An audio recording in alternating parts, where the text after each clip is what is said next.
There's nothing more British than a good cup of tea. Or is there? There's the Queen. She's very British. There's rain. That's British. There's Marmite. Have you tried it yet? I will warn you, it's very British, but it doesn't mean everyone loves it. However, today's lesson I'm sure you're going to love. Today we're going to be looking at very British idioms. Something to make you sound a lot more like a native.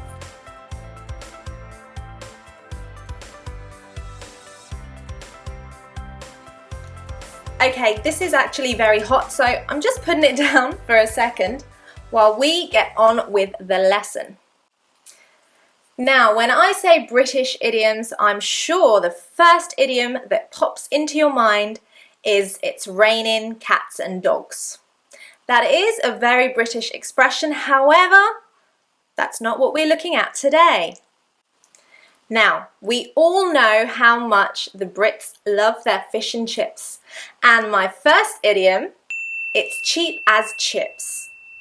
To say something is cheap as chips does literally mean it's very inexpensive. It's cheap. But it's a great way to say that you paid very little for something. So number one, cheap as chips. Let's stay on the theme of money. If something is cheap as chips, do we have an idiomatic expression in English to say something is expensive? Well, we do, and it involves parts of the body, specifically your arms and your legs. If something costs an arm and a leg, then it is very expensive. I bought a new jacket yesterday and it cost me an arm and a leg. Brilliant. Now, idioms number 3 and 4 have a slightly darker meaning. They refer to death. And I will warn you, the only polite and gentle way to talk about someone dying is to say they passed away. That's a great phrasal verb for you. So you would say to somebody, "I'm sorry to hear your grandmother passed away," or "your dog passed away." But if you're talking in a more general, funny way, you could say, "He popped his clogs." Now, clogs are a type of shoe that come from the Netherlands. However, we use this in the UK to say that somebody has died. He's popped his clogs. Number 3. Strange one. Similarly so, number 4, to kick the bucket. This does not literally mean he kicked a bucket, but to kick the bucket is to die.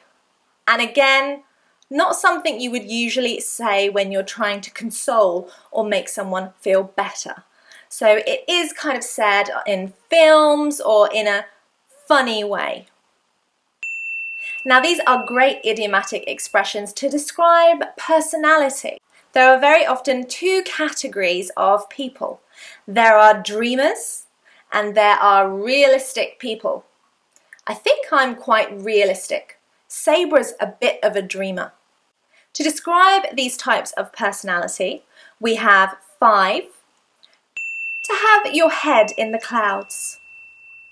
It means that you're a bit of a dreamer and you're not always very realistic. Sometimes it can be used to talk about teenagers in love. They have their head in the clouds, they're not being very realistic. Or it can refer to people that generally dream a lot. And that doesn't mean sleeping dreaming, but just daydreaming in general. They're not always focused on what's happening in the present time. On the opposite side, the realists, we say to have your feet on the ground. If somebody has their feet on the ground, then they are grounded, another adjective that refers to the same thing. And it means that they are sensible, logical, and they think clearly. So, to have your head in the clouds and to have your feet on the ground. Okay, I'm not sure what number we're on, But the next idiomatic expression is actually pretty short, but something we use on a regular basis. Fat chance.